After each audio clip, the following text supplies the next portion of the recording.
Buenas tardes, bienvenidos, bienvenidas al jueves de la edición central de MBD Noticias en la pantalla de TV Ciudad. ¿Cómo andas, Natalia? Bien, ¿y tú? Todo bien. Estamos en la bajadita de este primer jueves de octubre. Efectivamente, con mucha información. Hoy capaz que priorizando de arranque temas que no siempre quedan en la portada o en la primera plana, digamos, porque el Instituto Nacional de la Juventud, el INJU, y el Ministerio de Desarrollo Social inauguraron un nuevo centro de los llamados Ni Silencio Ni Tabú, que son para brindar apoyo en salud mental a jóvenes y adolescentes. En este caso, en la zona de Casabaya, en Montevideo. La directora del INJU, Eugenia Godoy, ratificó el compromiso de esta administración con la asistencia y también con lo que definió como el bienestar de las y los adolescentes, y además resaltó el abordaje justamente de la salud mental con enfoque comunitario.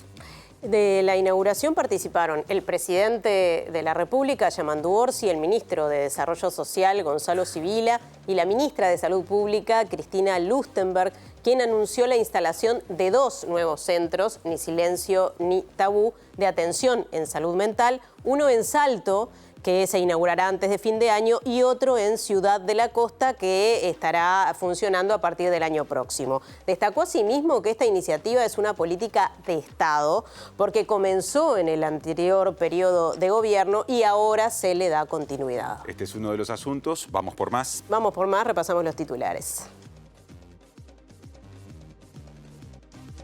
2 personas fueron detenidas en la causa que investiga el atentado contra la fiscal de corte Mónica Ferrero. Se trata de 2 hermanos que serían los autores materiales, según información policial. La Intendencia de Montevideo firmó un convenio con la Unión de Clasificadores de Residuos Urbanos Sólidos del Uruguay. Con este acuerdo se establece un modelo estratégico de gestión de residuos basado en la economía circular y la justicia ambiental. El rector de la Universidad de la República, Héctor Cancela, expresó su preocupación por los recursos asignados en el presupuesto quinquenal, aunque tiene expectativa de que haya una reasignación de rubros. Desde este 1 de octubre se aplica una nueva tasa turística dirigida a las personas visitantes extranjeras que se alojen en Montevideo. La tasa implica el pago de $1 por noche de alojamiento de personas turistas mayores de 11 años en establecimientos de esa índole. La policía británica confirmó la detención de 2 personas relacionadas con el ataque a una sinagoga en Manchester, en el que hubo 3 muertos, incluido el atacante, y al menos 3 heridos. En Argentina, el presidente Javier Milei autorizó, sin previa discusión parlamentaria, la denominada Operación Tridente, que permite a soldados de Estados Unidos realizar ejercicios militares en 3 bases navales del país. Y ya saben que nos pueden ver en vivo también en todos sus dispositivos, en tvciudad.uy, a través de YouTube, y también nos pueden escuchar en la radio de la Universidad de la República, uniradio.edu.uy o 107.7 FM. Salimos del estudio, Martín.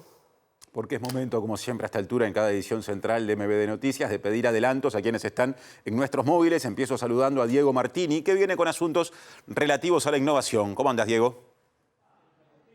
¿Qué tal, compañeros? Buenas tardes para todas y todos. Así es, nos encontramos en el LATU, donde en estos momentos se va a comenzar la celebración de 10 años de los premios NOVA y se va a premiar a 10 proyectos uruguayos innovadores y diversos en materia de lo que es el desarrollo del país, con la presencia del presidente de la República, Yamandu Orsi. Y desde Carrasco Norte nos vamos hacia el Parque Rodó. Aparece Martín Duarte. ¿Cómo te va, Martín? Martín, Natalia, buenas tardes para ustedes. Bueno, estoy dentro del juego más antiguo de los que está vigente en el Parque Rodó, los autos scooter, bien pegadito al Rock and Samba, son del año 1961. ¿Esto por qué, Martín? Porque vamos a estar en la jornada de hoy, bueno, compartiendo un uniforme parte de la historia del Parque Rodó y la renovación que se viene a partir de este fin de año con 5 atracciones nuevas, un poco de historia. Y ya les dejo la pregunta para vos y para Natalia de cuáles eran sus juegos favoritos en un ratito. Si el sol nos permite, también vamos a compartir alguna instancia por acá. Bueno, queda planteado. Mientras tanto, vamos con otro adelanto. El edil Frente Amplista por Montevideo, Gonzalo Sánchez, atribuyó a las políticas del expresidente Luis Lacalle Pou parte del déficit registrado en el ejercicio 2024 de la Intendencia de Montevideo, resultado financiero que para el edil nacionalista Gonzalo Gómez evidencia que hubo despilfarro. La oposición votó negativamente esta rendición de cuentas por ser la rendición de cuentas del quinquenio pasado de la administración Cose-Zunino con mayor déficit, un 90 millones de dólares de déficit solamente en el 2024. del oficialismo tratamos de rescatar todas las políticas que se llevaron a cabo por parte de la comuna en los barrios. Luego de la pandemia, el gobierno central se retiró de los territorios y la Intendencia se tuvo que hacer cargo de algunas áreas que antes no les correspondía, por ejemplo el tema salud. Ahora desarrollo informativo. La fiscal Angelita Romano, que está al frente de la investigación derivada del atentado que se produjo en la madrugada del domingo en el domicilio de la fiscal de corte subrogante Mónica Ferrero, tuvo a su disposición a 2 nuevas personas detenidas. Una de las personas fue liberada ya que no se encontró evidencia que lo vincule con el hecho. La otra continúa detenida y mañana se va a resolver su situación. Según informó Radio Sarandí, la detención de los 2 hermanos se dio en el barrio Brazo Oriental. La policía estableció un vínculo entre el ataque y el narcotraficante Sebastián Marcet. Con Antel Empresas estamos del mismo lado del mostrador. Bien, y ahora vamos ya mismo hasta el LATU. Allí está hablando el presidente de la ANI, Álvaro Brunini. Allí recién nos hacía el adelanto Diego Martini. Vamos a escucharlo. Sí, así es, escuchamos al presidente de la ANI, entonces recordemos que la celebración del Premio Nova con una edición especial que va a reconocer a 10 proyectos innovadores. Escuchemos algunos de los proyectos. Innovadoras vinculados a temas agropecuarios importantes como la garrapata, temas de inclusión social, por ejemplo, plataformas para el aprendizaje del lenguaje de señas, también algunos temas vinculados al tratamiento y cura de cáncer, por ejemplo. ¿Y se va a lanzar algo para el futuro, para nuevos proyectos de la ANI? Bien, como ustedes saben, estamos en plena discusión del presupuesto parlamentario. Hoy está en manos del Parlamento. Sí hemos pedido un incremento de presupuesto vinculado a fortalecer los temas de tecnología e innovación, en el cual sentimos que hay un respaldo importante del Poder Ejecutivo, de Presidencia en particular, y un compromiso a partir del lanzamiento de Uruguay Innova. ¿Se busca apostar a algo en particular a través de los proyectos de la ANI? Sí, nosotros lo que buscamos es, por un lado, fortalecer los proyectos de investigación de largo plazo, proyectos de investigación a 5 años. Buscamos fortalecer lo que son la generación de empresas startup de base científico-tecnológica. También estamos trabajando con ANDE en territorio, con Uruguay 21, en captar inversiones e internacionalizar el conocimiento que se genera en nuestro país, en mejorar los trámites y procedimientos que enfrentan las empresas innovadoras. Muy bien. Muchas gracias y bueno, disfruten la jornada. Gracias, Diego, resto del equipo. Tomamos el final justamente de la exposición del presidente de la ANI y ahora cambiamos de asunto y nos metemos en otros temas. Exacto, les contamos que la ministra de Defensa Nacional, Sandra Lasso, anunció que se evalúa enviar a la justicia ordinaria el contenido de una carta pública firmada por el contraalmirante retirado de la Armada, Otto Gosweiler, en la que denuncia presuntos graves delitos. Esta carta motivó el reclamo de 5 contraalmirantes que elevaron escritos, los que denuncian que fueron difamados y que se atentó contra la moral de todas las Fuerzas Armadas. Y en concreto, si usted lee la nota que en su momento salió, la carta abierta, habla de denuncias muy severas. En ese sentido, lo que estamos analizando es qué hacemos. ¿Miramos solamente a quien está encabezando y diciendo estas cosas? O por lo menos tenemos, yo creo que el deber como ciudadanos, cuando se habla de presuntos delitos, de que eso sea analizado por la justicia, y yo diría que por la justicia penal, ¿no? Porque se habla de delitos. ¿Se va a pedir que se investigue? Y es parte de lo que se está analizando. La ministra, cuando llega una denuncia de ese tipo, bueno, una cosa es el proceder desde el punto de vista militar, de lo que eso significa para la Armada, pero otra cosa es cuando allí lo que se denuncia son presuntos delitos complejos. Eso debería ser, entiendo, motivo de, bueno, que la justicia analice qué hay de cierto o no en esa gente. Usted dice que tiene que trascender la justicia militar. Sí, por supuesto. Es lo que estamos analizando. ¿Y el Ministerio de Defensa eventualmente puede elevar esa denuncia a la justicia? Sí, claro que puede hacer. Pero ¿qué falta para tomar una decisión? Las decisiones no se toman a las corridas y a los saltos y porque llegue una denuncia. Yo siempre digo que en los momentos difíciles o ante situaciones complejas, lo mejor es tomar tranquilidad, un pensamiento objetivo, frío y poder tomar las mejores decisiones. Por lo tanto, no hay un tiempo estipulado para eso. Y otra vez cambiamos de tema. La AUF, les contábamos, abrió un periodo para que las empresas interesadas a futuro, dentro de poco, en presentarse en la licitación vinculada a los derechos del fútbol local, puedan presentar consultas, plantear dudas, hacer preguntas, en caso de que las tengan. Una vez culminada esta etapa, a partir del 15 de octubre se abrirá el periodo para recibir las ofertas para los distintos bloques y lotes de productos que se licitarán. Las empresas interesadas en ofertar no están obligadas a hacer uso del derecho de formular consultas, pero en caso de hacerlo, deberán pagar una garantía de participación de $10.000 que les será devuelta en caso de oficializar posteriormente una o más ofertas. El plazo para la presentación formal de ofertas comenzará luego del 15 de octubre y se extenderá hasta el 4 de noviembre. 2 semanas después, el 18 de noviembre, la UF comunicará a qué empresas concursantes pasaron a la siguiente etapa y un día después se hará la selección provisoria de las mejores propuestas seleccionadas. El 28 de noviembre, mientras tanto, está previsto que se entable un diálogo de negociación con las firmas que presenten las mejores ofertas. El proceso prevé la potencial comunicación a Tenfiel de estas mejores ofertas el 5 de diciembre, debido a que la firma de Francisco Casal actualmente tiene los derechos en varios de estos rubros y el contrato vigente le da la posibilidad de igualar para quedarse con la explotación. De todos modos, Tenfiel solamente podrá hacer uso de esa posibilidad si antes se presenta formalmente a la licitación y si en ese caso su propuesta es superada por otra u otras. En ese escenario tendrá tiempo hasta el 19 de diciembre para manifestar si está dispuesta a la igualación. 3 días después, el lunes 22 de diciembre, la UF comunicará cuáles serán las firmas adjudicatarias. En el bloque de derechos comerciales, que se estructura en 6 lotes, la UF pide un piso de $106 millones por 4 años para los derechos de televisión abierta y cable, 34 millones por los de streaming, 6 millones por la transmisión internacional, 24 por patrocinio y merchandising, 8 millones de dólares para explotar contenidos multimedia en vivo y emitir resúmenes de partidos y además 6 millones para emitir un conjunto de competencias entre las que figuran los torneos de la Organización del Fútbol del Interior. Presenta UTE, porque en UTE creemos que todo lo que das vuelve. Por eso creamos el Plan Redondo. Bueno, nos vamos al Parque Rodó, ansiosas y ansiosos por conocer el desarrollo de este móvil de Martín Duarte. Martín, y ahí estás con mi juego preferido. Mi juego preferido de todas las épocas, sí, los autitos chocadores. El que nunca me gustó fue el Tren Fantasma. Bueno, Tren Fantasma que tenemos ahora el nuevo, la Casa del Terror. No lo conozco, Porque, ese no lo conozco. Es parte de la reforma que tuvo allá por el 2013 el viejo, que funcionaba pegadito a la cancha de Defensor Sporting. Pero yo les decía que íbamos a hablar de la historia y del futuro del Parque Rodó, pero vamos en este primer capítulo a meternos en la historia.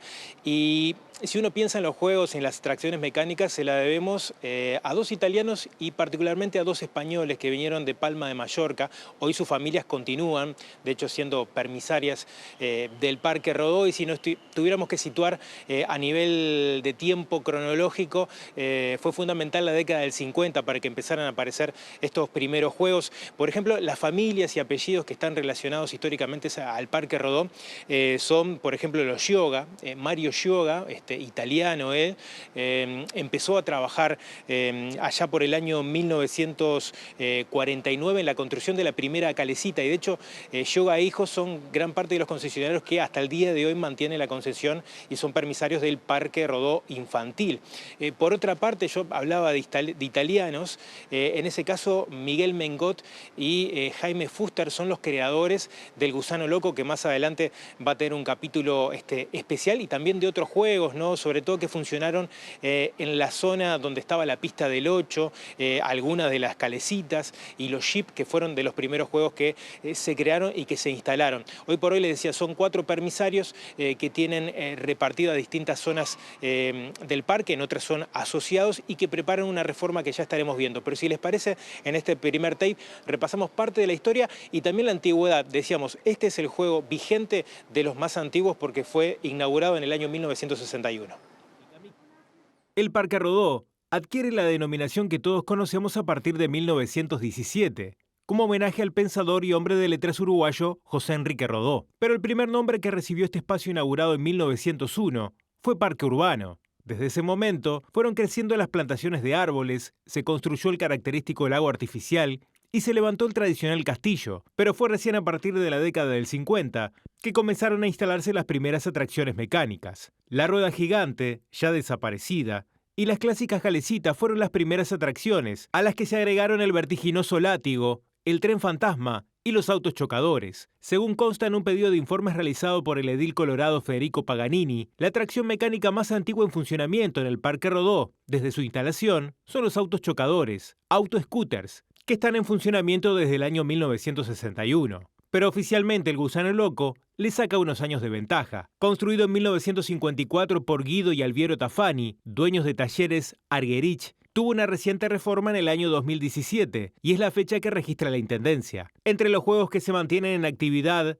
el circuito Monza, ubicado en el predio próximo a Boulevard Artigas, está en funcionamiento desde el año 1975. El popular Dumbo funciona desde el año 1980 y el Rock and Samba comenzó a funcionar en el predio en el año 1983. Las últimas modificaciones en los juegos mecánicos datan del año 2015 con la inauguración de la Casa del Terror, el Kamikaze y el Cinema. Por esos años los concesionarios habían decidido cerrar dos importantes referencias del parque, la montaña rusa, vendida en el año 2013 a un parque mexicano, y el viejo tren fantasma, desmantelado por el año 2014. Para este 2025 serán 5 las atracciones que empezarán a funcionar desde el mes de noviembre. Sus nombres serán La Torre, UFO, Saltamontes, Spin y una nueva montaña rusa. La lógica totalmente de aquellos primeros juegos, lo que serán los nuevos, las nuevas atracciones que proponen algo más de vértigo. De hecho, quienes se acerquen al Parque Rodó ya encontrarán sobre las chapas algunos vestigios de estas nuevas atracciones que, si les parece, con el vocero del Parque Rodó nos metemos a conocer un poquito más del nuevo Parque Rodó que estará funcionando según proponen justamente los permisarios a partir de diciembre de este año. La montaña rusa se desarmó cuando se cambió el tren fantasma por la Casa del Terror, que se modificó también, se corrió el mambo, se hizo esa modificación. Y ahora sí, estamos esperando una nueva montaña rusa, que es el juego que está faltando por llegar y en el cual ya se está preparando toda la cimentación para colocarlo en cuanto venga. Se comenzó por allá por diciembre del año pasado, cuando lo primero que se cerró fue la parte de la pista Indianápolis, y desde ahí no paró. Se trabajó con los juegos sin ser la pista que quedaban enero y febrero, y a partir de los primeros días de marzo ya se empezó todo el cerramiento del parque para empezar toda la obra. Es una obra de una magnitud importantísima. Son juegos que no tienen nada que ver a los que estaban, son juegos de mucha adrenalina, linda y de experiencias nuevas que van a cambiar rotundamente a lo que estaba. Va a cambiar mucho, es un cambio de 360. Para los más veteranos que dentro de esta obra ven que no encuentran que el lugar tradicional del Gusano Loco fue ocupado, darle la tranquilidad que el Gusano Loco vuelve, pero va a tener otro paisaje. El Gusano Loco no se va y no se va a ir, porque el Gusano Loco, como te dije anteriormente, es el ícono del parque. Va a estar reubicado en otra parte, mismo dentro del Parque Rodó, en una parte que también se va a remodelar por completo, va a cambiar su aspecto también por completo, que está dentro también de las remodelaciones generales del parque. Tranquilidad que el Gusano Loco no se va. Y quiero citar, antes de ver el último tramo, que tiene que ver con un homenaje al Gusano Loco en particular, una entrevista que le hacían a Miguel Mengot, italiano. Hoy su hijo es uno de los permisarios y dueño también del Gusano Loco. Le consultaban acerca de la obra, de la construcción allá por el año 1954, del juego icónico del parque, que lo construyó junto a Jaime Fuster. Y él señalaba que, bueno, la forma se la dio un artista italiano y que se inspiró en el libro de humor de Wimpy, llamado justamente Gusano Loco, ilustrado con uno de esos bichos que a todos nos pareció muy simpático, y era por el año 1954. De esa forma Miguel Mengot, padre de Fernando, que hoy es uno de los concesionarios, hacía referencia a esta construcción. Si les parece, parte de la historia para cerrar del Gusano Loco, y en particular un homenaje que realizó la banda Nickel con Jorge Nasser, con quien fuimos a hablar allá por el año 1989, y un videoclip que también se grabó en el propio Gusano Loco. Yo me doy una vueltita y nos vemos ahora en el canal. Esto es nuestro ícono, nuestra marca, nuestro registro. Bueno, mi viejo vino muy joven, como dijo trabajó como mantenimiento de la actual, en aquel momento, concesionaria del parque, una mujer viuda, una mujer grande, que a los pocos años dejó de trabajar y le cedió la rueda gigante y una carecita. Bueno, ahí empezó a trabajar con los juegos, ahí él inventó el gusano, la idea, y en conjunto con un chapista muy famoso también, que fue el que lo hizo a mano, un trabajo muy artesanal, hicieron el original, el gusano original, en el año 51, fue cuando lo empezó a armar, y eran dos gusanos juntos, era un gusano como que uno seguía al otro, que ahí fueron a una feria en Argentina, y bueno, cuando volvieron se instalaron en Uruguay.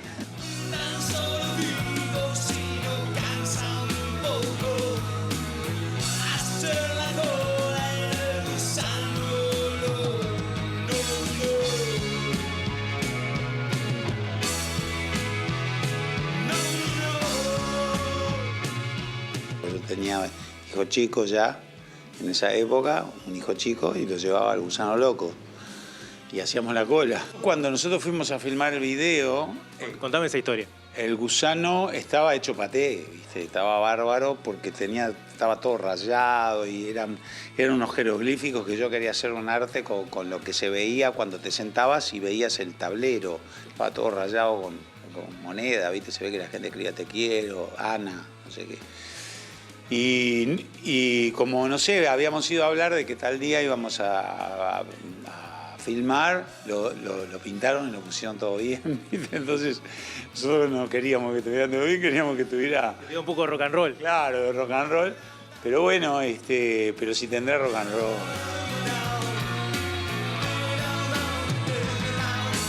Es una canción que es un juego y que sí me súper representa, ¿no? A la vez no le quiero bajar el precio con eso, quiero al revés. Me parece que es una canción que surge bien espontánea, ¿viste? Y eso para mí vale mucho. Que es un ícono de la ciudad y que ya no hay que verlo solamente como una atracción para los niños, sino también ahí va, como un símbolo de lo que ha sido entretenerse y la vida en la ciudad de Montevideo, ¿no?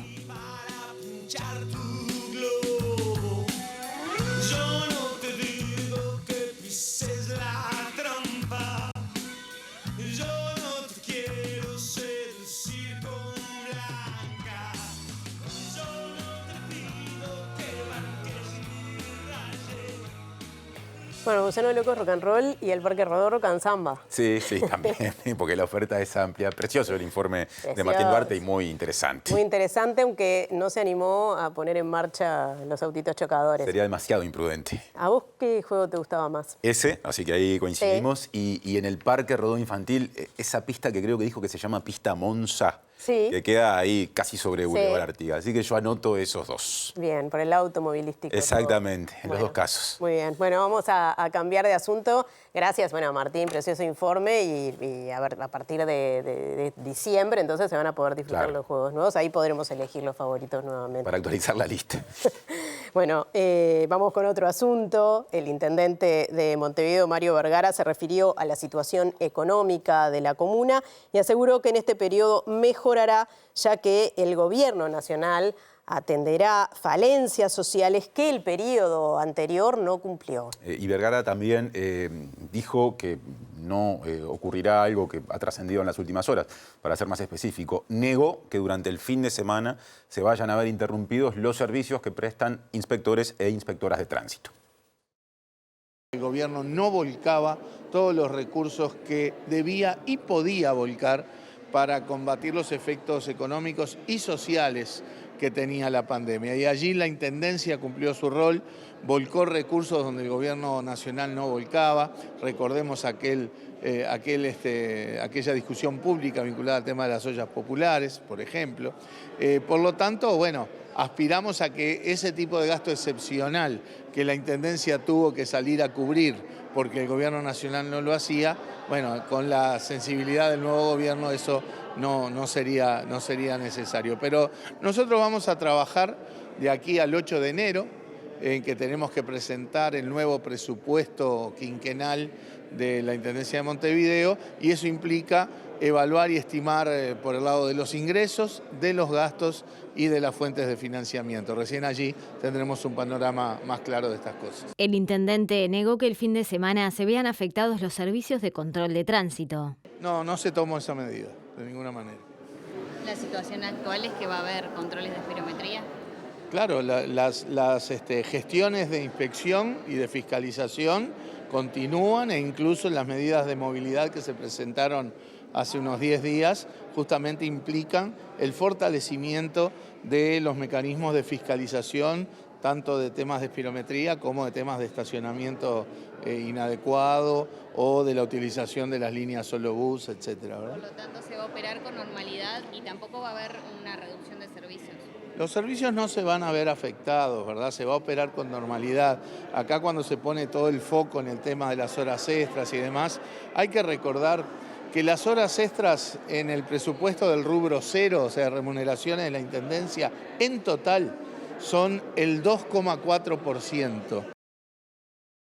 Más allá de estas respuestas del intendente de Montevideo, hay quienes afirman que personal de la División Tránsito de la Intendencia de Montevideo fue informado en las últimas horas en el sentido de que algunos servicios que implementan las y los inspectores se van a ver afectados debido a los recortes en la realización de horas extras que está aplicando la Intendencia para lograr una reorganización financiera. Esto fue confirmado a MBD Noticias por Silvia Tejera, secretaria general de ADEOM. Y ahora cambiamos de asunto. Les contamos que el Mecanismo Nacional de Prevención de la Tortura, que depende de la Institución Nacional de Derechos Humanos y Defensoría del Pueblo, y además también UNICEF, alertaron sobre la situación de infancias y adolescencias en nuestro país. Según resultó del monitoreo en los 79 centros de protección en Uruguay, en la última década las infancias y adolescencias separadas de sus referentes no han contado con garantías plenas de protección. Una de las principales conclusiones es que el INAO, como se dijo, los niños que llegan al INAO son niños que antes les falló el Estado, antes les falló la sociedad, antes les fallamos muchos de la comunidad, y cuando llegan ahí la respuesta que se les da tampoco depende única y exclusivamente del INAO. Entonces creo que hay una primera...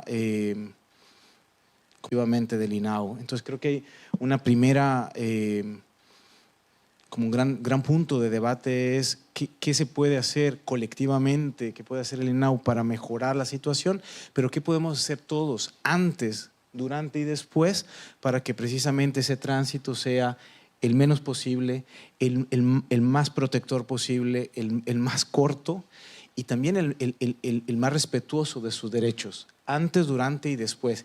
Y eso es verdaderamente, como bien decías, Jimena, una tarea pendiente del Estado uruguayo y de la sociedad uruguaya. Pese al esfuerzo que hemos hecho todos, pese al el monitoreo que se ha hecho, pese a la inversión que hemos hecho humana y de tiempo, las circunstancias de los niños, de los adolescentes, de las niñas, las adolescentes, está en una situación crítica, hay violación de derechos, no se está cumpliendo mucho de lo que les hemos prometido y este informe creo que nos va a ayudar mucho a repensar esto, a ver qué tipo de dinámicas deberían repensarse, replantearse y, como ya lo dije, una clave es ciertamente la respuesta que no dependa solo y principalmente del INAO, sino de todo el conjunto de actores.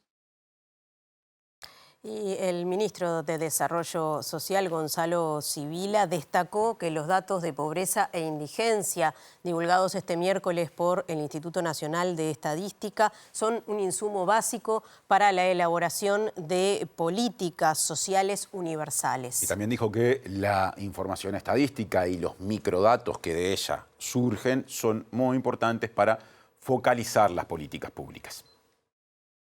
La preocupación sobre los indicadores de pobreza, no solamente de pobreza, de desigualdad que tiene el Uruguay, para nosotros es permanente, ¿no? Información que recibimos es información que nos mueve a repensar la política, no solamente en base a los datos macro, es muy importante mirar los microdatos, ¿no? Es muy importante mirar cómo se distribuyen los problemas sociales en general en el territorio, dónde están ubicadas algunas de las problemáticas que tenemos y en base a eso dar también una respuesta diferenciada. Así que estudiaremos los datos como lo venimos haciendo con cada uno de los datos que aporta el Instituto Nacional de Estadística y también datos que recabamos de otro tipo de estudios y relevamientos, y seguiremos focalizando la política en función de esos datos y pensando también en una política universal que tenga en cuenta las diferencias, que ese es para nosotros el gran desafío, ¿no? Hay un componente de la política social que es, bueno, focalizar en algunos sectores de la población, pero además es muy importante que haya una política social universal que llegue a toda la sociedad, pero que tenga en cuenta las diferencias de los contextos, sensible al contexto, sensible a lo que va pasando en cada lugar. Bueno, en función de la información, de los datos, de la evidencia, obviamente se va afinando la puntería de la política social, de una política social que requiere obviamente el trabajo del Ministerio de Desarrollo Social, liderando muchos de estos programas, propuestas. Nosotros hemos dicho que vamos a trabajar y estamos ya trabajando en la defragmentación del Ministerio. Tenemos muchísimos programas, queremos simplificar eso para que haya más eficiencia también en el gasto en políticas sociales, y requiere del apoyo y del trabajo de otras instituciones del Estado que llevan adelante políticas sociales importantísimas como la educación, la salud, bueno, de una política de trabajo activa, todo eso que el Gobierno Nacional tiene un compromiso muy fuerte. Presenta Mercado Agrícola de Montevideo, en el corazón de un barrio donde late la ciudad. Mercado de Historias. Mercado de Historia.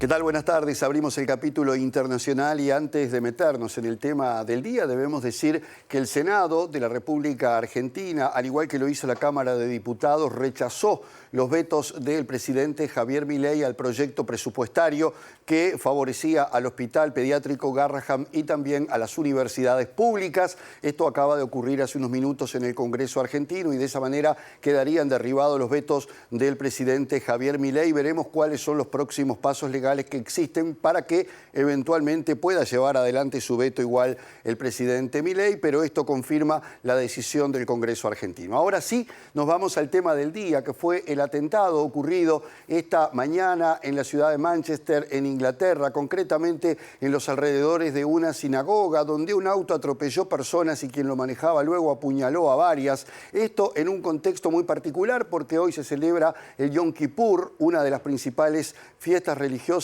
de los judíos, y además hay que recordar que ya han ocurrido otros hechos similares en esta fecha, como por ejemplo hace algunos años en Alemania con un atentado similar, y recordemos también que en el Yom Kippur en el año 73 se produjo una guerra. Por eso es una fecha muy significativa y el hecho de que esto haya ocurrido en esa fecha habla de un atentado de carácter terrorista según las autoridades británicas, que ya han detenido a 2 personas, ya conocen quién fue el atacante, no dieron el nombre y siguen investigando quién estaría detrás de este ataque. En declaraciones desde Scotland Yard en Londres, el subcomisario Lawrence Taylor, jefe de la Unidad Nacional contra el Terrorismo, informó de estos arrestos y reafirmó que el presunto autor resultó también muerto por disparos de los agentes, aunque declinó dar a conocer la identidad del atacante por razones de seguridad. Previamente, fuentes policiales indicaron que los artificieros investigaron objetos sospechosos en el cuerpo del supuesto perpetrador ante la posibilidad de que se tratara de explosivos. El ataque tuvo lugar en las inmediaciones de la sinagoga Heaton Park, situada al norte de Manchester, una zona con una importante comunidad judía a unos 6 kilómetros del centro de la ciudad, cuando, según testigos, un auto arrolló a los transeúntes y varias personas fueron apuñaladas en el exterior del edificio. El incidente se produjo durante la festividad religiosa de Yom Kippur, el día más sagrado para los judíos, y en el que muchas personas que habitualmente no concurren a una sinagoga lo hacen en este caso varias veces al día para rezar. El primer ministro británico Keir Starmer, que se encontraba en Copenhague para la cumbre de la Comunidad Política Europea, regresó a Londres de inmediato y se mostró conmocionado por el ataque, asegurando que se desplegarían recursos policiales adicionales en las sinagogas de todo el país. Bien, y volvemos a hablar de la Argentina, pero de otro tema, que tiene que ver con la polémica que se ha generado a partir de la autorización que hizo el presidente Javier Milei de una operación conjunta con fuerzas navales de Estados Unidos en 3 puntos distintos de ese país, en los puertos de Ushuaia, Mar del Plata, Puerto Belgrano, en algo que ha generado muchísimas suspicacias. En primer lugar, porque acaba de recibir Argentina un apoyo tácito económico de parte del gobierno de Estados Unidos para hacer frente a su crisis económica, pero por otra parte, porque tal como ocurre en Uruguay, cada vez que existe algún tipo de estas maniobras, se debe pedir la autorización del Congreso, algo que no ocurrió. Pasó directamente Milei por arriba del Congreso y argumentó razones administrativas para poder adoptar esta decisión, porque dijo que el tiempo no iba a dar y que los tiempos surgían para que Argentina pudiera llevar a cabo estas maniobras, que entiende necesarias para el fortalecimiento no solamente de sus propias Fuerzas Armadas, sino también que dio una mirada un poco más geopolítica y global de la necesidad de estar alineado con Estados Unidos en estas circunstancias. El presidente Javier Milei firmó el polémico decreto el pasado 29 de septiembre que permite la entrada del contingente militar estadounidense a territorio argentino.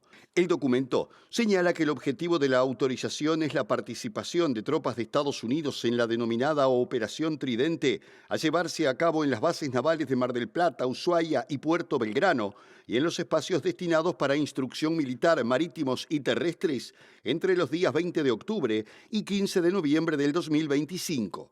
La acción del mandatario genera polémica, no solo por las implicancias geopolíticas que el movimiento pueda tener, sino también porque lo hizo sin el aval del Congreso Nacional. El permiso que se concede al Ejército de Estados Unidos se da mediante un instrumento administrativo, pese a que según la Constitución argentina, una medida de esa naturaleza requiere previa autorización del Poder Legislativo. El gobierno argentino justificó su decisión en una supuesta naturaleza excepcional de la situación que hace imposible seguir los trámites ordinarios previstos en la Constitución para la sanción de las leyes, pero genera suspicacias porque el decreto es firmado a pocos días de que se conociera que el presidente de Estados Unidos, Donald Trump, comprometió a Milei un contundente plan de apoyo financiero para enfrentar la crisis económica que aqueja al país.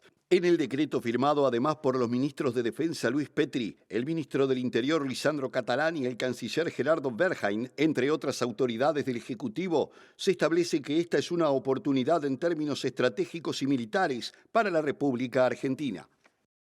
Presentó Mercado Agrícola de Montevideo, en el corazón de un barrio donde late la ciudad. Mercado de Historias. Mercado de Historia. Tiempo de ir a nuestra primera tanda. Primera tanda, pero hay muchísimo más, así que no se vayan.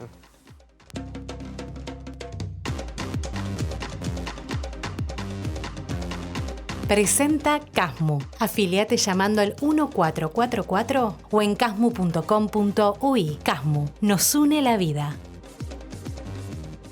Segundo bloque en la edición central de MD Noticias. Les contamos que el Instituto Nacional de la Juventud, el INJU, y el Ministerio de Desarrollo Social, como lo anunciábamos en la portada, inauguraron un nuevo centro de los denominados Ni Silencio ni Tabú, en este caso en Casaballe, barrio de Montevideo. Estos centros se orientan a la atención en salud mental para jóvenes y adolescentes. Trabajan en la prevención mediante talleres, promoción de salud con actividades comunitarias y atención terapéutica individual y grupal.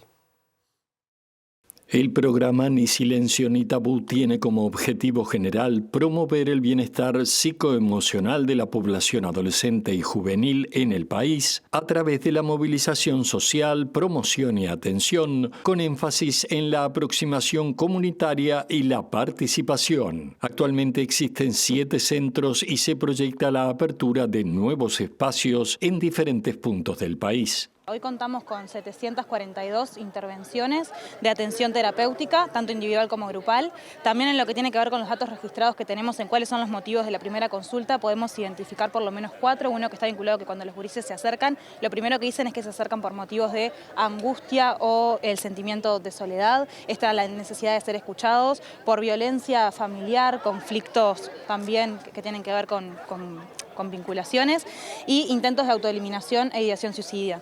Por otro lado, en lo que tiene que ver con las actividades y todas las dinámicas de prevención, le hemos alcanzado a más o menos 3.900 gurises y gurisas, y en lo que tiene que ver con las actividades de promoción, a más o menos 7.800 personas, porque ahí contamos también a adultos, adolescentes y jóvenes. En ese sentido, evaluamos que ha tenido un impacto muy positivo, que hay demanda y que en ese sentido es necesario seguir generando estos espacios. Cualquiera que se acerca puede ser parte de este lugar. Simplemente, bueno, cuando se acercan hay un equipo que recibe y luego ya se pueden agendar y pueden tener tanto atención individual individual como grupal y también participar de distintas actividades comunitarias. Estos centros cuentan con un gran equipo técnico multidisciplinario que está muy comprometido con los gurises y gurisas, así que es un espacio muy lindo que lo que se intenta construir es un espacio seguro, de escucha, comunitario, con inserción en el barrio. Y la ministra de Salud Pública, Cristina Lustenberg, anunció la instalación de 2 nuevos centros, Ni Silencio ni Tabú, de atención en salud mental, uno en el departamento de Salto antes de fin de año y otro en Ciudad de la Costa, en Canelones, que estará en funcionamiento a partir del año próximo. Y destacó que se trata de una iniciativa interinstitucional y también, digamos, de una política de Estado, porque se desarrolla con esta administración por segundo periodo consecutivo y comenzó a hacerse en el gobierno anterior. Acá está entre nosotros también el exministro de Desarrollo Social, expresidente del INJU, y eso le da una prioridad, como decía Francisco Benavides, algo tan importante para el país, que es la continuidad de las políticas públicas que tienen evidencia, que están evaluadas en áreas tan sensibles como tiene que ser garantizar el acceso a la salud mental. Los centros Ni Silencio ni Tabú es un ejemplo de cómo se debe abordar. En mi representación, la doctora Fernanda Nosar ha trabajado en conjunto directamente con Eugenia, con la ANEP, con INAU, con UNICEF, con el resto de las instituciones que han tenido mucho que ver. Hoy estamos acá inaugurando este lugar. Por lo que hemos conversado, Eugenia, tenemos claro que ojalá antes de que termine el año en Salto podamos abrir uno nuevo. Con Eugenia y Fernanda hemos conversado quizás que el año que viene puede existir la posibilidad de abrir uno en Ciudad de la Costa. Así que ya voy anunciando cosas porque las cosas, como dicen los jóvenes, hay que manifestarlas, hay que concretarlas, hay que tener presupuesto, pero esto es una política pública que tiene que ir en incremento. Cambiamos de asunto. Con la frase misión cumplida, el personal científico que formó parte de la expedición Uruguay Sub-200 a bordo del buque Falcor 2 presentó en la jornada el material justamente encontrado y extraído del fondo del mar territorial uruguayo. El material encontrado y extraído durante 3 semanas, donde un equipo de 37 profesionales de Uruguay, Argentina, Brasil, Chile, Francia y Alemania exploró los cañones submarinos y montes del margen continental uruguayo, accediendo a profundidades de hasta 4.200 metros.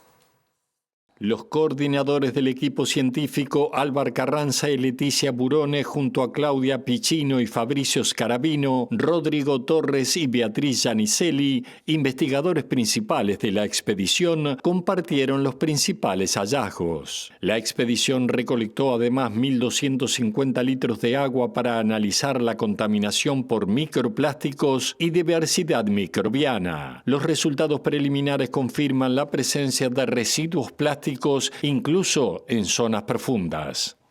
Unos 16.000 y pico de registros de organismos, de especies, de individuos, de registros faunísticos y ambientales, 16.000 y pico, sobre un total de unos 112.000.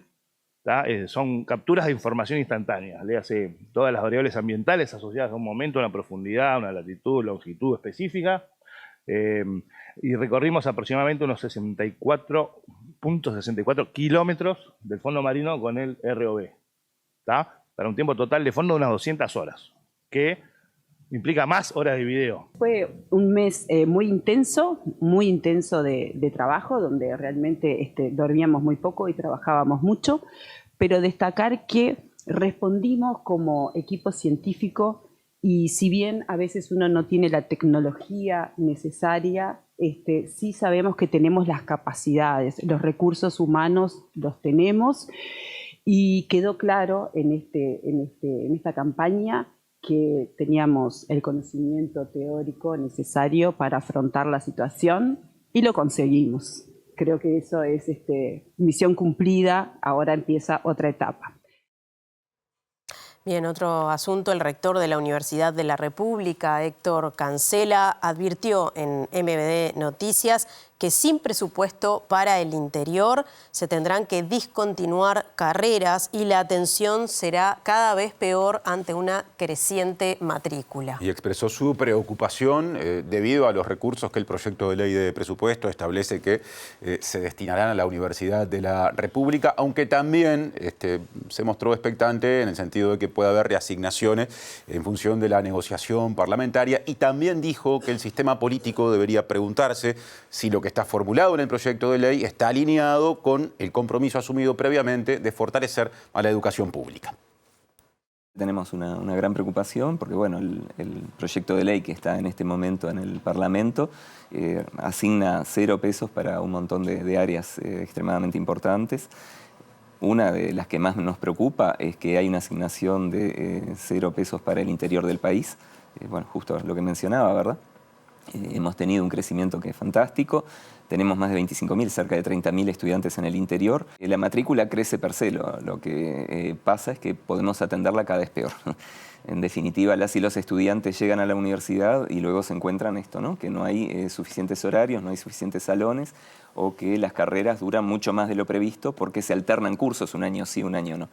Para la UDELAR, si se mantiene el presupuesto actual asignado por el gobierno, también afectará en el otorgamiento de becas y en áreas como la investigación e innovación. Consultado sobre si hay contradicción entre el fortalecimiento de la educación pública enunciado por el gobierno, Cancela respondió lo que sigue. Eso le queda al sistema político, ver si hay o no contradicciones. La vida está llena de contradicciones, pero justamente no entendemos que el desarrollo del país pasa por hacer esa inversión y creemos que es la inversión además que devuelve más rápidamente, ¿no? Eso también en las intendencias en el interior siempre nos comentan que la presencia de la universidad revierte inmediatamente en mejor calidad de vida, pero también en más actividad económica. En definitiva, le da un movimiento a las ciudades y a los departamentos que son mejores que los de una industria. Y así estamos cerrando nuestro segundo bloque. Mucho más para ver luego de la pausa en el tercer bloque de esta edición.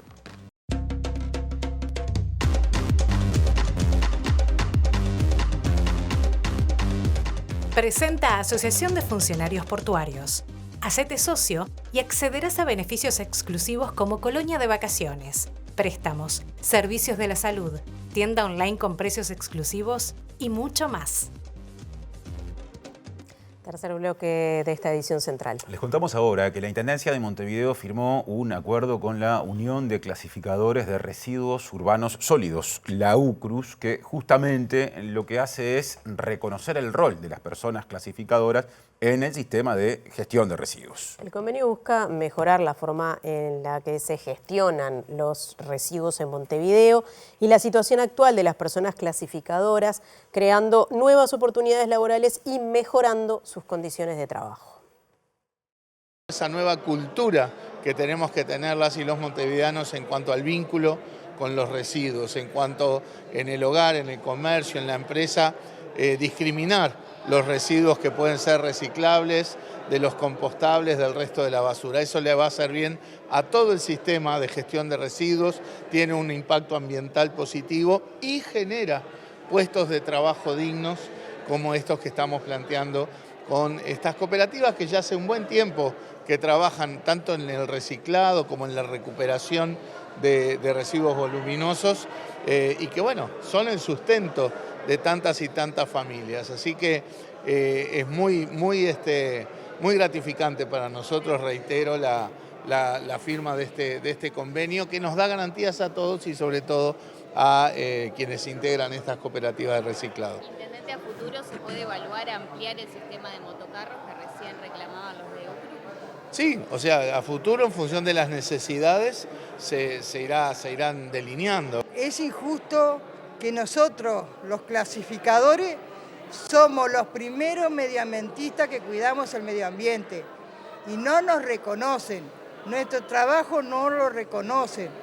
O sea, entonces hay que ver cómo ahora nosotros ya estamos siendo más reconocidos, estamos haciendo un convenio para poder entrar en el Consejo Salario, que eso ahora lo habla el compañero que está más metido.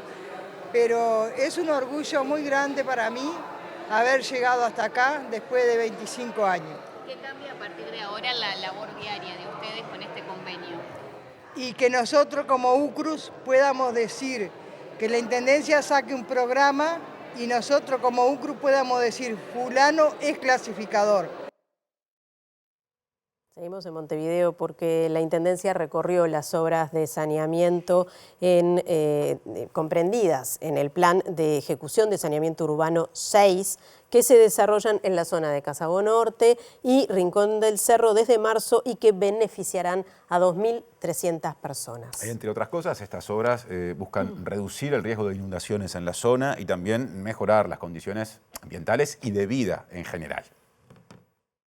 Tiene que ver con ampliación de la cobertura de saneamiento, que se va a lograr una vez culminada la obra en aproximadamente 18 o 20 meses, y porque aparte resuelve un montón de situaciones de drenaje pluvial que son claves. Yo creo que es uno de los temas que hay que seguir trabajando en Montevideo, las situaciones de drenaje, más en un escenario donde tenemos eventos de lluvia intensos cada vez más recurrentes. Y ya estamos empezando a diseñar lo que será el Plan de Saneamiento Urbano 7 para que Montevideo siga avanzando con este objetivo que tiene 4 líneas.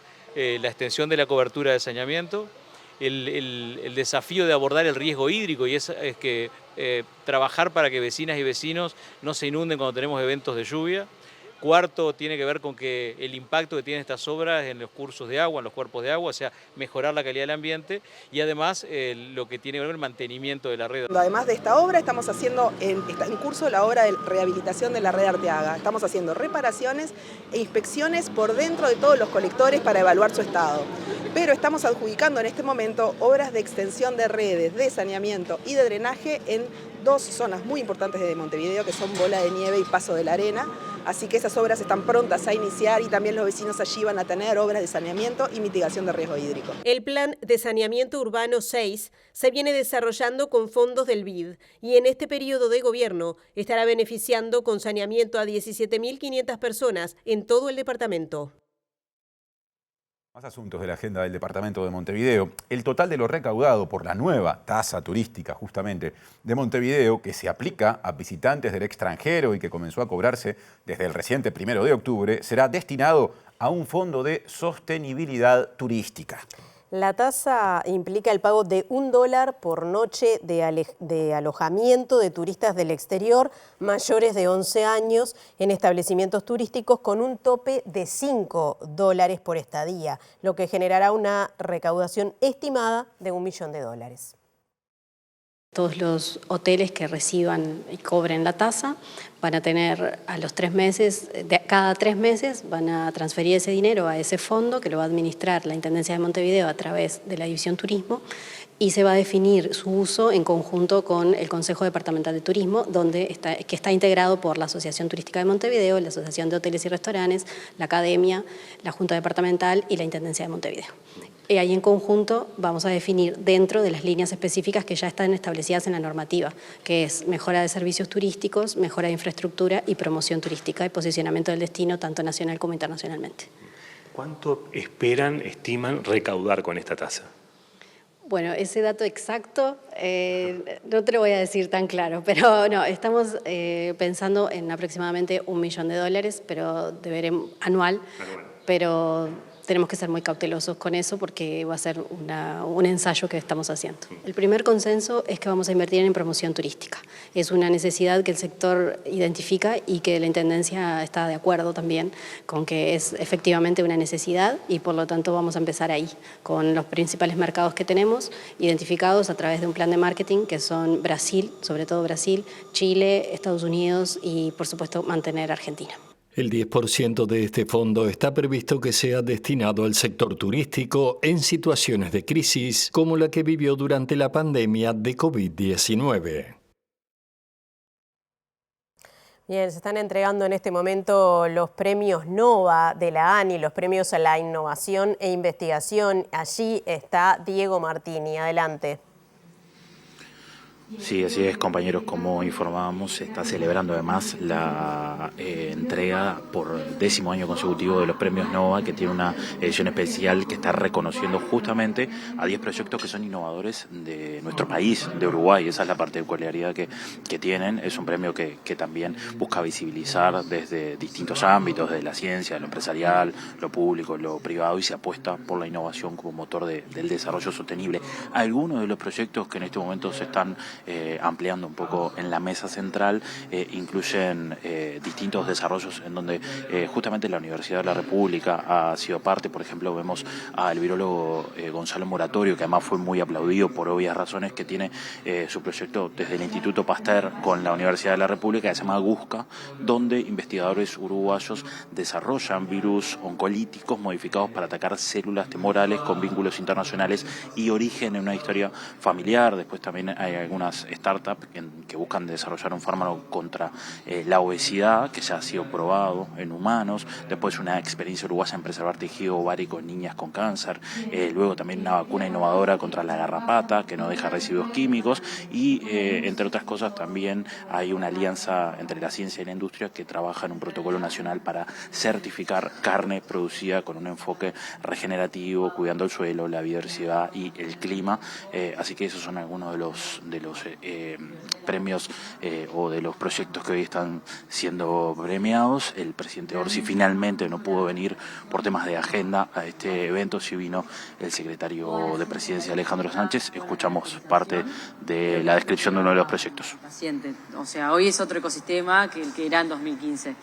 Entonces, a mí me picó ese bicho de querer emprender, ver que la ciencia que se está desarrollando en los laboratorios es de excelente nivel y decir, bueno, esto hay que acercarlo. Y ahí fue que, bueno, con el equipo, ellos comentaron que tenían un fármaco justamente para el tratamiento de la obesidad, de la diabetes tipo 2, y en ese entonces no se consideraba una enfermedad per se la obesidad, sino sus complicaciones metabólicas asociadas. Y eso fue sumamente desafiante porque no existían, ¿sí? A diferencia de otras enfermedades, no existían tampoco fármacos para el tratamiento, porque hay una gran historia de fracasos en estas enfermedades. Entonces eso, bueno, presentó para EOLO, para todo el equipo académico, que jamás se había desarrollado un fármaco desde Latinoamérica, desde Sudamérica, llevarlo a estadios clínicos.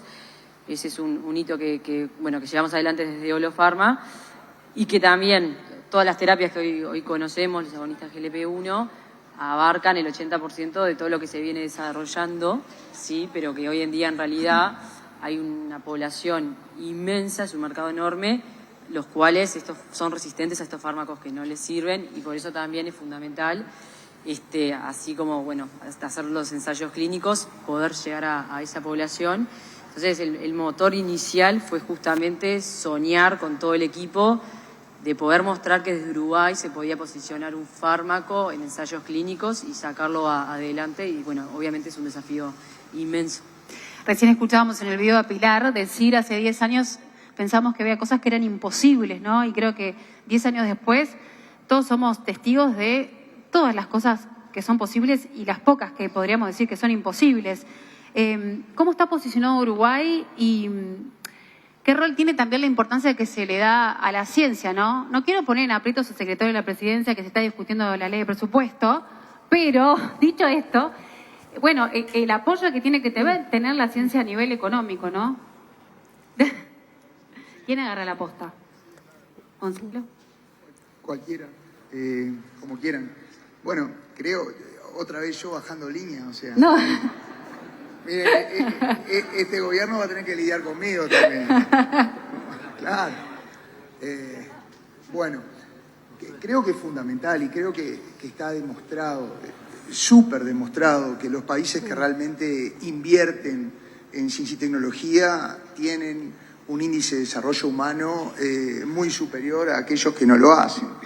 Y esto es mejorar la calidad de vida, esto significa mejorar en términos generales lo que también nosotros como científicos podemos otorgarle a nuestros países o nuestras regiones. Es fundamental apoyar a la investigación científica, es fundamental apoyar a sistemas, por ejemplo, médicos, es fundamental.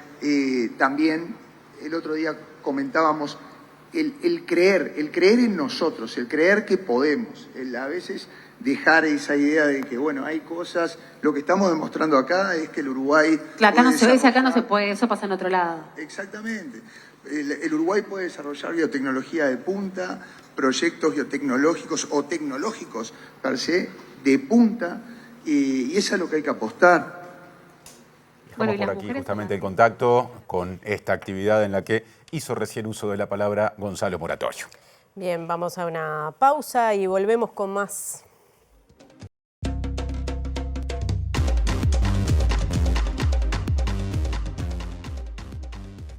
Retomamos el capítulo internacional para hablar de Paraguay porque el presidente de ese país, Santiago Peña, ha sido denunciado por distintos delitos, entre ellos abuso de poder, enriquecimiento ilícito, y eso ha sido llevado a la justicia penal por varios legisladores de la oposición que lo acusan, entre otras cosas, de recibir dinero en la casa presidencial a raíz de una serie de sobres con dólares encontrados en la misma. Por otra parte, estudios que se han realizado, según la oposición, y que han sido presentados ante la justicia penal, el patrimonio del presidente Santiago Peña aumentó más de 1.300% desde que era ministro de Economía del Paraguay hasta que pasó a ser presidente. Estos no son los únicos delitos, hay varios de los que se acusa al mandatario paraguayo. Y los parlamentarios exigen que se investigue al presidente Peña por los presuntos delitos de enriquecimiento ilícito, lavado de dinero, tráfico de influencias, administración en provecho propio y abuso de poder, informó la diputada Johanna Ortega, una de las denunciantes. De acuerdo con la legisladora, entre otras cosas, la denuncia se debe a un aumento injustificado del patrimonio de Peña en un 1.603%, puesto que este pasó de cerca de $190.500 actuales en 2017, año en el que dejó el cargo de ministro de Hacienda, a $3.200.000 en 2023, cuando asumió la presidencia. El senador Rafael Filisola, otro de los denunciantes, señaló ante la prensa que el mandatario no puede explicar algo así como 10.000 millones de guaraníes, $1,5 millones de su incremento salarial, de acuerdo con un estudio técnico que, según dijo, realizaron de la coherencia de las declaraciones juradas de ingreso y el patrimonio de Peña. Los legisladores también sacaron a relucir el escándalo por la supuesta aparición de sobres con miles de dólares en su interior en Burubicharrogá, la casa presidencial de Paraguay, sobre lo cual ya hay otra denuncia ante la Fiscalía. En relación con el presunto tráfico de influencias, los denunciantes destacan los supuestos nexos de Peña con empresas a las que se les adjudicaron más de 29 contratos públicos por un valor de $140 millones. Bien, volvemos a nuestro país y nuevamente a Montevideo, porque la Junta Departamental aprobó la rendición de cuentas y el balance de ejecución presupuestal correspondiente al ejercicio 2024 de la Intendencia, solamente con los votos del oficialismo. Y el edil nacionalista Gonzalo Gómez dijo que votó en contra, en conjunto con todas las bancas correspondientes a la oposición, debido a que fue la rendición de cuentas con mayor nivel de déficit, por lo menos del ejercicio anterior, y entiende en función de ello que hubo despilfarro. Nosotros votamos negativamente. La oposición votó negativamente esta rendición de cuentas por ser la rendición de cuentas del quinquenio pasado de la administración Cosse-Zunino con mayor déficit, un $90 millones de déficit solamente en el 2024, que casi que en el 2023 hubo 8 veces menos de presupuesto acumulado de déficit. Por tanto, fue un despilfarro que nosotros observamos y que nosotros criticamos por el mal manejo de los recursos, ocasionalmente en un año electoral. Esa es la primera observación que tenemos. Cuando vamos a analizar ayer en el debate, el oficialismo, la Intendencia, se justifica por una baja en la recaudación, en la tarifa de saneamiento por la crisis hídrica del 2023, en la tasa de inflamables, que fue inconstitucional, era inconstitucional y fue derogada en el año 23. inversiones y por baja en los aportes del gobierno nacional que se entienden por dejar de recibir el fideicomiso de Metropolitano, que se terminó en el 2020 porque ya se había agotado para lo que fue tomado ese fideicomiso. Por tanto, tampoco entendemos que el gobierno nacional haya retaseado recursos a la Intendencia Departamental. Otra campana. Gonzalo Sánchez, edil del Frente Amplio, presidente de la Junta Departamental de Montevideo, habló de este tema, reconoció que el déficit del ejercicio 2024 fue bastante elevado, pero atribuyó esa dificultad a decisiones que tomó el anterior gobierno nacional, el del expresidente Luis Lacalle Pou, por ejemplo, la supresión del Fondo Metropolitano, del que recibía dinero la Intendencia de Montevideo, y también el corte, digamos, de otras partidas. Además dijo que la Intendencia tuvo que hacerse cargo de áreas que le corresponden al gobierno nacional. Es un déficit bastante importante y bastante elevado, que el que se dio en el último año son 90 millones. Entendemos también que uno de los factores, si uno analiza los números, como hizo la oposición, los números fríos, sí, hubieron caída de ingresos en el tema, hubieron diferentes aspectos, como por ejemplo la caída del Fondo Metropolitano, la caída de las partidas del gobierno central, que si bien es un 2,6%, también influye en la caída de ingresos, también el tema del parque automotor, se están empadronando menos autos en Montevideo, eso también es una caída en los ingresos. El tema también de la ley que habilita al pago de patente antes de la multa, antes si no pagas la multa podías pagar la patente, no podías pagar la patente, ahora se habilitó eso. Eso también viene en detrimento de los ingresos de la Intendencia. Pero bueno, nosotros del oficialismo tratamos de rescatar todas las políticas que se llevaron a cabo por parte de la comuna en los barrios. Luego de la pandemia, el gobierno central se retiró de los territorios y la Intendencia se tuvo que hacer cargo de algunas áreas que antes no les correspondía, por ejemplo el tema salud.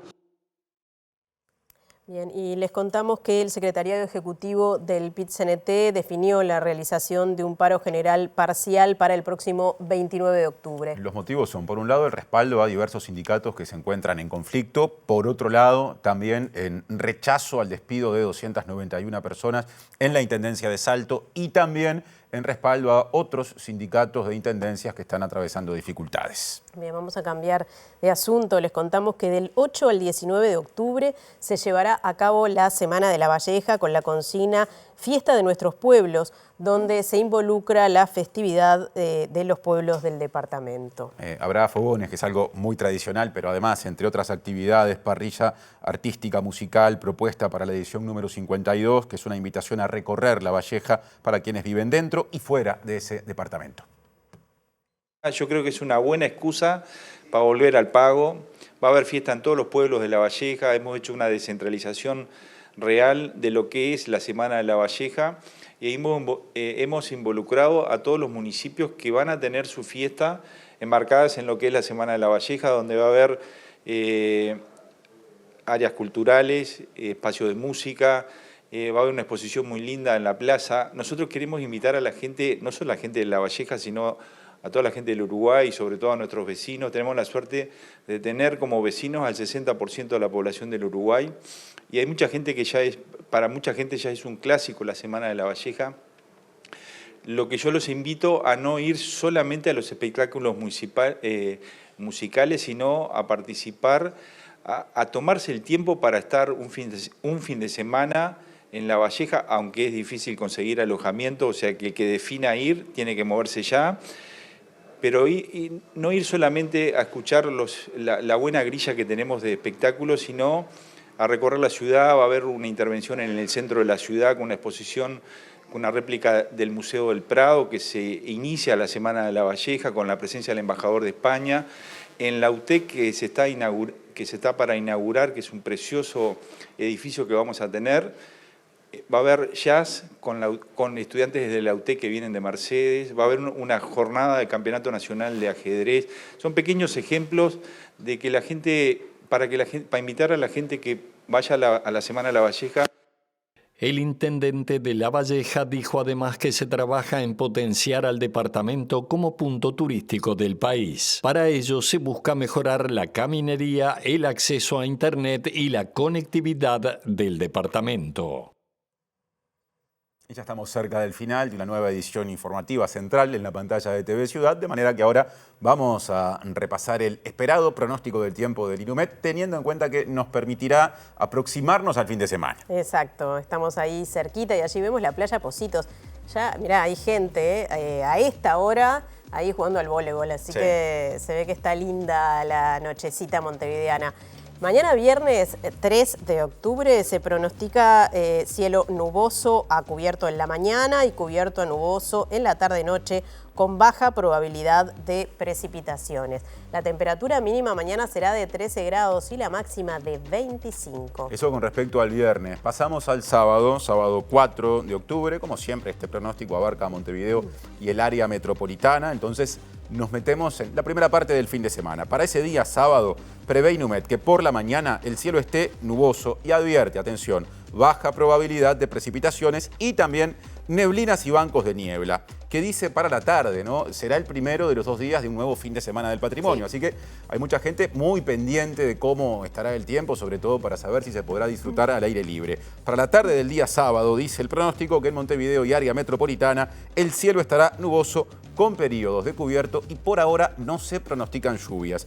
Las temperaturas extremas previstas para ese día son una mínima bastante alta de 15 grados y una máxima todavía más alta, incluso que la del día anterior, de 26. Y ya que estamos, Nati, digamos lo que se ve venir para el día domingo. Se teme porque el domingo, por lo menos hasta ahora, ¿no? Mañana lo repasaremos con más exactitud, pero hay altas probabilidades de lluvia y escuché más temprano que durante todo el día y en todo el país, y además baja la temperatura. Así que si pueden ir el sábado a recorrer algunos lugares, mejor. Otros igual se van a poder recorrer porque están en el interior. Pero de todas formas, el sábado está más lindo para los paseos. Hechos estos comentarios, les contamos que a continuación en la pantalla de TV Ciudad, como siempre a esta altura, llega Lado B y a continuación de Lado B, otra vez MBD Noticias con lo más importante de hoy en el formato en síntesis. El reencuentro con las noticias, como todos los días, a las 8, a las 13 y a las 18:30. Muchas gracias por estar. Hasta mañana. Hasta mañana, los esperamos.